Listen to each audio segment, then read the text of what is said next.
This is the update from the story. She cheated, I'm figuring it out and it hurts. Update. By user confundus_charmed. If you want part 1 of the story and the link to the sub post, all links in the description.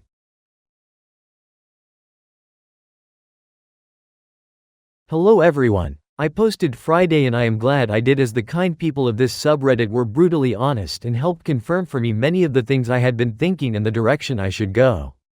This may get long, so please excuse my ramblings. TL. Dr. found wife in bed with another man and went NC for 5 weeks, then MC for 3 weeks, posted to see what to do next. After reading everyone's replies and the messages, I took the weekend to let it all sink in and hardened my resolve. I came to the conclusion that I was never going to be able to live with myself if I stayed with her. Staying and working on it would mean having to sacrifice a significant portion of my self-respect. I also realized that I want no part of a relationship that would require me to be in a state of constant vigilance for signs of betrayal. So I decided to push the proverbial red button and nuke it all. Here is how it all went down. Monday, I woke up early to an unexpected surprise. When I opened my eyes, my Johnson was greeting me at full attention. Guys, I can't stress how surprising that was to me, considering that since finding out about Ellie's affair I had not had morning wood. It was like my body was saying, hell yeah, we are gonna get this done today and be done, ready for something new. I actually laughed so hard at seeing it that Omar and his wife came to check in on me, thinking I was having some sort of mental breakdown. I got up, got ready and called Ellie's dad and told him we needed to talk. I met up with him about an hour before our MC. The whole drive there I was surprised at how calm I was about it. I could still feel an ocean of emotions somewhere deep down, but on the surface I was not feeling anything. We met up at a little mom and pop breakfast place near his house and we sat down. Ellie's dad is a good man, lighthearted and funny, but more importantly he is level-headed. I thanked him for how he and his wife had treated me all these years and told him I was sorry to have this talk with him. He listened patiently, but as I started telling him why I was going to be divorcing his daughter, he lowered his head. I could tell he was ashamed and angry, not at me, but at Ellie. He told me he understood, and I asked him to not tell Ellie, as I was going to be telling her within the hour. He agreed, we shook hands, and then he told me to take care. I hated having to shatter his image of her. I debated with myself if I should have asked him to care for her, but I shouted down that instinct because, he is her dad, of course he will care for her, but also it is no longer my business to care for her, she is a big girl. Next I went to our schedule's MC session.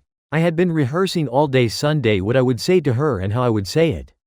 I wanted to essentially emotion-proof my actions and words for the next few hours. I sat there in the parking lot for 10 minutes and just prayed. I hadn't felt like I wanted to or could since all this started. When we sat down for MC, Ellie was wearing one of the dresses I loved to her in, and for a split second I forgot everything, but then the visceral disgust and anger I felt pushed the attraction completely out. I let the counselor get things going like our previous sessions, and after about 10 minutes of her and Ellie talking I interrupted. This is how it went. Excuse me, I have a few things I need to say and to Ellie and that I wanted to be able to say here, with a neutral third party. If at any point I am interrupted I will simply leave and that's that. Ellie, I have come to realize I do not need to know if this was the only time you cheated. It doesn't matter. I do not need to know how long it went on for. It doesn't matter. I do not need to know how many times you cheated. It doesn't matter. I do not need to know why. Even if there was a good reason, a perfect why, it also would not matter. The only thing that matters is that you did. I know now the only facts that matter. You were never going to have children with me. At this, Ellie opens her mouth to interject and I started walking to the door, so she immediately backed off. You were going to string me along for however long it would take. You were going to cheat on me sooner or later. This is when the waterworks started to open up for her. You do not respect me or love me. The counselor begins to look like she is about to interject and I respond by taking another step towards the door, which ends that. My lawyer is filing for divorce as we sit here, and as of about an hour ago your father knows the entire truth of what has been going on. Do not contact me. From here on out the only person we will communicate through are lawyers. These are the last words we will ever exchange. Goodbye. I walked the last few steps to the door and walked out. As soon as I closed the door I heard a wail the likes of which would haunt people's dreams.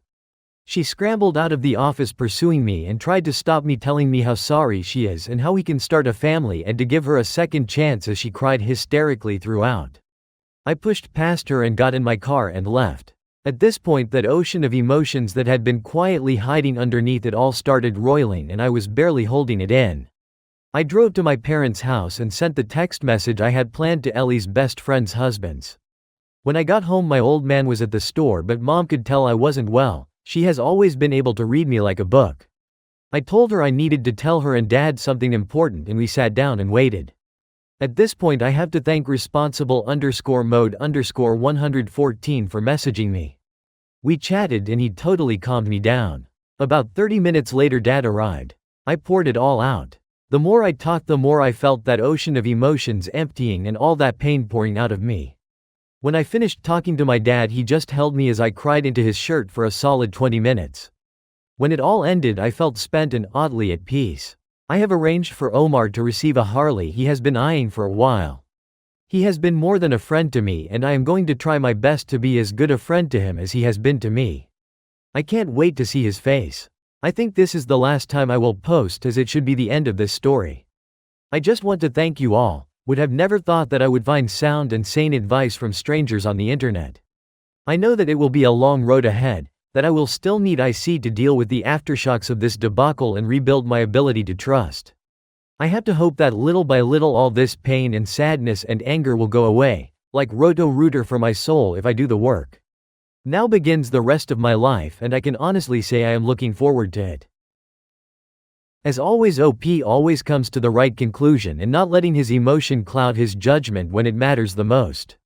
I'm a firm believer that sometimes you need to be cold as ice. Not to be cruel, but to protect yourself from further harm. OP understood that his self-worth and self-respect is more important to him than staying in this marriage. Living a life where you're always watching for signs of betrayal is no life at all, and isn't even a marriage anymore.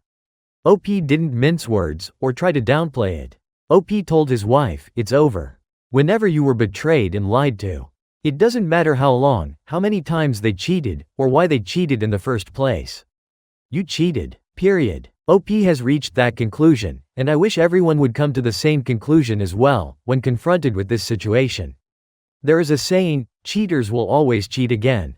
I don't know if that quote is true, but I and OP didn't want to figure out if that quote is true at all. OP was as cold as ice, and he needed to be. Remember this, what you do at that moment will have a bigger effect on your future than what you did in the past. OP has a bright future ahead of him. I hope OP finds someone he'll have a happy family with.